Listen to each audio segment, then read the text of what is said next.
और अभी जो कल हमारी प्रियंका बिश्नोई जी का निधन हुआ है, उसके भी मैं आपसे कहना चाहता हूं, उनसे ऐसा करिए, जब टाइम बजे 5:45 जब ही उनको 5 फाइल पकड़ा दीजिए, इनको करके ले। तो कहते हैं चाहे वो मकान है, लेकिन वो ये कहते हैं कि ये एसडीएम की कोठी है। ये आप निश्चित मान लेना। अंदर उसमें वो रोज ऐसे आते हैं, 10, 20, 25 लोग आते हैं, लेकिन जो समस्या को लेकर के आ रहा है वो इस बात को लेकर के आ रहा है कि मैं गांव से 50 किलोमीटर, 30 किलोमीटर, 20 किलोमीटर चल के, वो मेरे फोन पर फोन कर लेना, मैं आपको बता दूंगा कि आपको कितनी आंखें देख रही हैं, आपको कौन देख रहा है कौन नहीं देख रहा है, वो लिखा रहता है ना। प्रिंस ओलंपियाड में टैलेंट से बदले तकदीर और पक्का करें अमेरिका जाने का ख्वाब। 5th to 12th क्लास के बच्चे आज ही रजिस्टर करें और जीते करोड़ों की स्कॉलरशिप।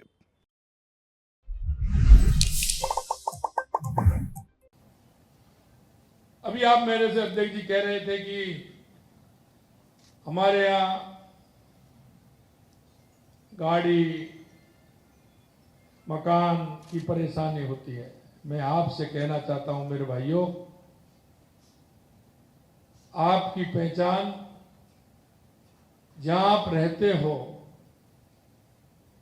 वहां आप अपनी पहचान रखते हो। लोग जब निकलते हैं तो कहते हैं चाहे वो मकान है, लेकिन वो ये कहते हैं कि ये एसडीएम की कोठी है। ये आप निश्चित मान लेना। अंदर उसमें वो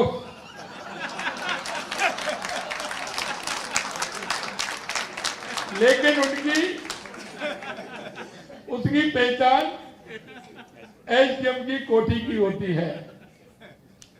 आपका दफ्तर चाहे वो सरकारी हो, नया बनता है तो प्राइवेट में भी लेते हैं, चाहे वो प्राइवेट में हो, लेकिन उसकी हमेशा की पहचान एसडीएम ऑफिस के रूप में हो जाती है। इस राजस्थान की जनता की आपसे बहुत अपेक्षा है, बहुत अपेक्षा है, क्योंकि आने वाला वो व्यक्ति जिस समस्या को लेकर के आ रहा है, हो सकता है वो आपको ऐसा लगे कि ये तो दिन रोज ऐसे आते हैं, 10, 20, 25 लोग आते हैं, लेकिन जो समस्या को लेकर के आ रहा है वो इस बात को लेकर के आ रहा है कि मैं गांव से 50 किलोमीटर, 30 किलोमीटर, 20 किलोमीटर चल के मैं एसडीएम साहब के पास जा रहा हूं और मां इस मेरी समस्या का समाधान होगा। उसको इतनी आशा और विश्वास आपके ऊपर होता है।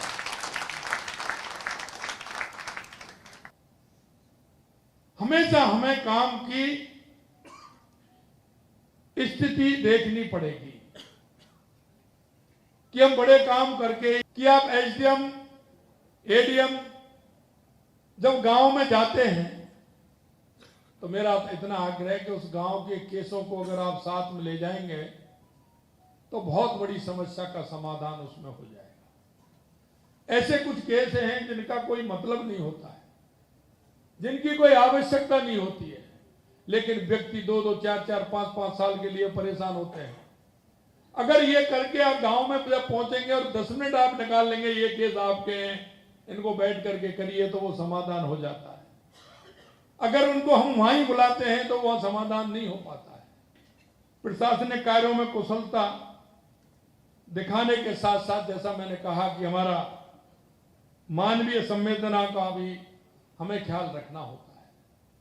मैं आपको एक बात जरूर कहना चाहता हूं, जिसने जीवन में मेहनत की है परिणाम उसी को मिलने वाला है और परिणाम तक वही पहुंचाने वाला है।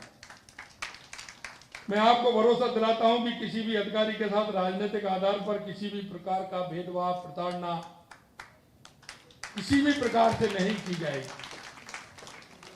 लेकिन इतना जरूर मैं कहना चाहता हूं कि हमारा काम के प्रति समर्पण भाव जनता के प्रति जवाबदेही, हमें जिस काम की के लिए हमको लगाया है उस काम का मूल्यांकन आपको ही करना पड़ेगा। आपकी कोई भी समस्या है, उसकी समस्या के समाधान की जिम्मेदारी मेरी है। लेकिन राजस्थान सरकार जिस इच्छा और अपेक्षा से राजस्थान की जनता ने जो अपने मन में जो बात ठान रखी है, जो हमसे चाहती है, उसकी पूर्ति आपके बिना नहीं हो सकती, आपके बिना नहीं।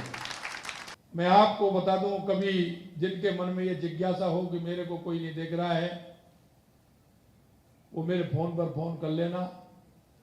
मैं आपको बता दूंगा कि आपको कितनी आंखें देख रही हैं, आपको कौन देख रहा है, कौन नहीं देख रहा है।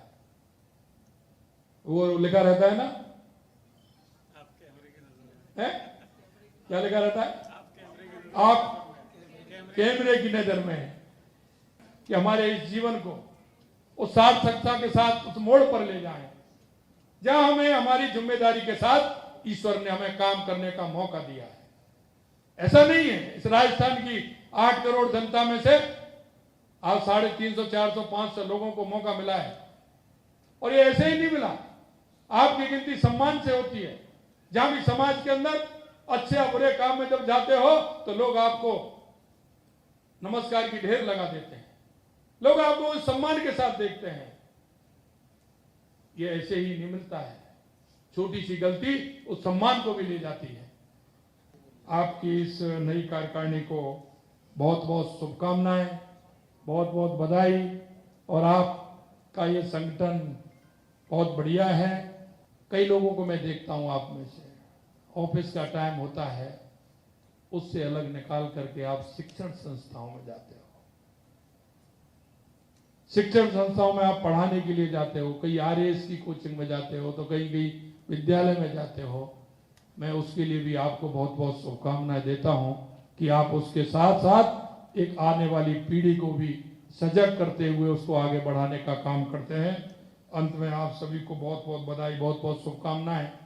और अभी जो कल हमारी प्रियंका बिश्नोई जी का निधन हुआ है, उसके भी मैं संवेदनाएं प्रकट करता हूं कि जब हमारे परिवार से कोई व्यक्ति जाता है, ऐसा नया बहुत बड़ा दुख होता है। परिवार को उस दुख की घड़ी में ईश्वर शक्ति दे उसको सहन करने की।